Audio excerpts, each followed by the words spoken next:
It's 8:05 now, minus 12 at the airport. Good morning, everyone. The light rain not putting a damper on things as tens of thousands of people gather to remember the life and legacy of Nelson Mandela. His formal memorial service just wrapping up. Premier Alison Redford was there, along with Prime Minister Stephen Harper. Also former Prime Ministers Jean Chrétien, Brian Mulroney, and Kim Campbell. More than 100 dignitaries were in attendance. There was lots of singing, speeches, lots of love flowing through the crowd in Johannesburg, South Africa.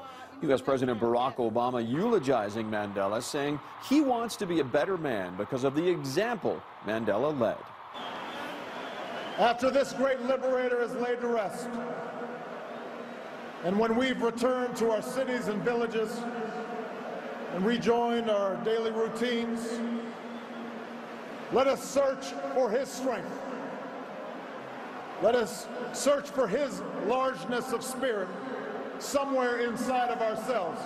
Nelson Mandela will lie in state now from tomorrow until Friday before he is finally laid to rest on Sunday this weekend.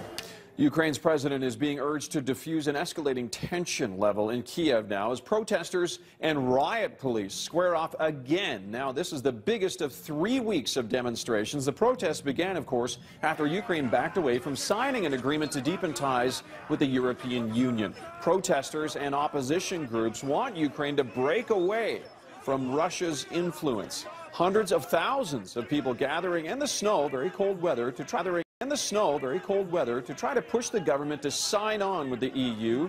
Ukraine's president says he will now hold a nationwide roundtable in hopes of calming the situation. A top EU diplomat will also be in Kiev, the capital of Ukraine, today and tomorrow to try to mediate a peaceful resolution. In business news, the Bank of Montreal says it will be raising its fixed and variable home mortgage rates now by 1/10 of a percentage point. Effective today, the bank says the posted rate for a 5-year fixed closed mortgage will be 5.44%. The posted 5-year closed variable rate will be 3.1% now. The increase comes as long-term interest rates on the bond market tick higher. This is in anticipation of the U.S. Fed soon starting to taper off its $85 billion a month bond purchasing program. Interest rates and home mortgage rates have been near historic lows for several years already.